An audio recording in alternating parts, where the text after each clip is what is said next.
Yakuza. There are no rules but one. Drink Jägermeister at minus 18 degrees Celsius. I think it's an important question to always ask a paleontologist. Cold-blooded or warm-blooded dilemma with dinosaurs. What's your take? Sure. I definitely come down to the warm-blooded side of that, but to put some nuance into that, I don't think actually a lot of non-bird dinosaurs were up in the placental mammal, deer, cat, range, or the certainly not up in the upper flying bird range, which tends to be even higher than placental mammals a lot of the time. One of the real problems here, I think, is that our conceptions don't match up with the actual sort of data for like basal metabolic rate across organisms. A lot of people think that there's this huge gap between like the animals we call warm-blooded and the animals we call cold-blooded, and therefore people be like, well, maybe dinosaurs were in between. But the reality is that like the mammals with the lowest metabolic rates are barely higher than the lizards with the highest ones, because not all lizards have the exact same one and not all mammals do.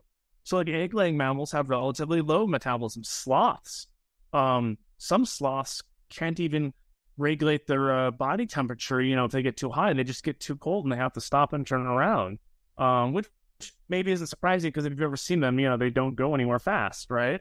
Yeah. Kiwi birds from New Zealand also have like metabolic rates down with marsupials, which again are lower than they are in like you and I and cats and dogs and cows and elephants and such. And so if birds and mammals are warm-blooded, that's actually the vast majority of all metabolic rates and vertebrates use, right? The things that like lizards and amphibians use is much smaller, and it gets up to almost the bottom of the range of the mammals of the lowest metabolic rates. Well, nobody really believes that dinosaurs had lizard-like metabolic rates anymore. They grew faster, they walked upright, they show evidence of high oxygen consumption.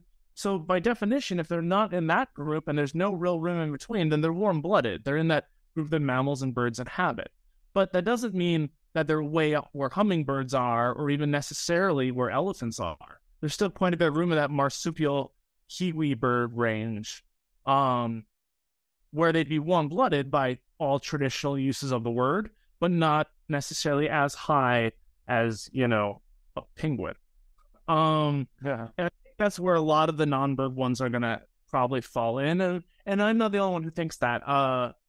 People who look at growth rates have implied that their growth rates are definitely higher than lizards, but not maybe as high as, the fastest growing of like birds and mammals, etc. Some of the paleothermometry, which is kind of what it sounds like, where you use chemical proxies and isotopes to figure out like the temperatures, or at least the range of temperatures in life, have suggested that some dinosaurs, the big ones especially, are pretty high, but a lot of the medium-sized ones have sort of more greater ranges of body temperatures than like you would at a similar size.